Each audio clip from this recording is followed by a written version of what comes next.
making therapy more approachable. We know we need to talk with someone. We realize we could benefit from therapy, but yet we still hesitate to reach out and just make that appointment. Licensed professional counselor Sharon Arthur is with us now with why we need to let go and destigmatize seeking that therapy. Thank you so much for being here. Thank you, Amber. It's so true, right? We know things aren't going right, but for whatever reason, it's scary just to make that initial call and say, I need to talk to someone. Yeah, it really is, and we understand that. You know, people are really carrying so much emotionally now, and the challenge is that they're doing so quietly. And so, as a therapist, I'm seeing a lot of stress, burnout, anxiety, you know, problems with work and relationships. And so it's so important to be authentic in that space, because these folks are still trying to hold on to this and pretend that they're fine. And that's the sad part, because the resources are out there. It's so true. You know, I think back to when I was growing up, probably when you were growing up, we didn't talk about these things. It was hidden. Everything is covered. Everything's fine. Yes. I'm fine. Yes.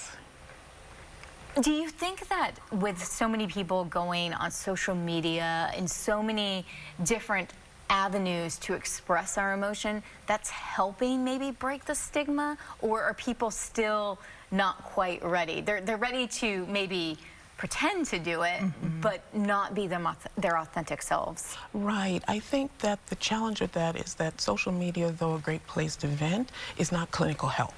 And so I think people always do better when they are in a clinical relationship with someone.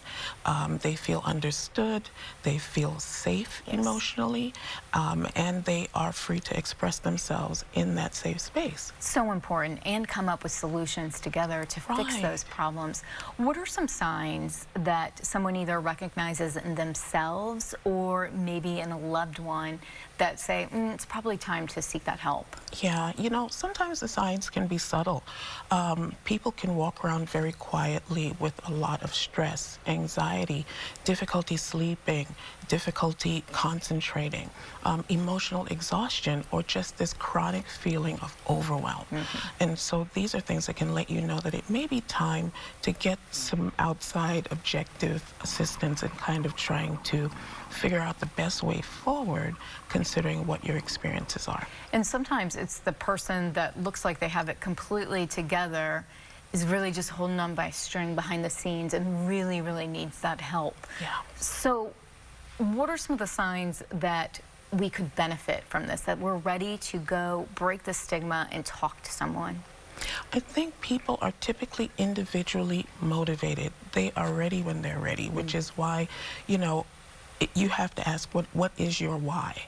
You know, I want to have healthier relationships. I want my marriage to work out better. I want to be a better parent. I want to be a better coworker or boss. I don't want to feel so anxious and depressed all the time.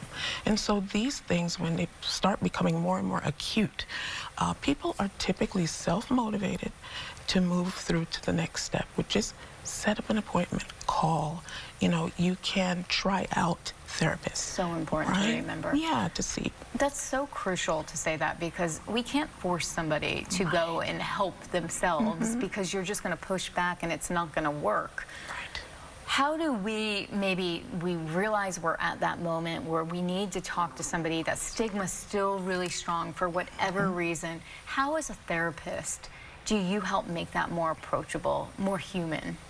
You know, I think that, you know, personally, my style is to be very down to earth, to infuse humor, to educate people about the therapeutic process, because people still think that therapy is cold and clinical and a lot of jargon. Lay on the couch. Right, but in fact, you know, at its core, mental health therapy is about human connection, emotional insight, and support.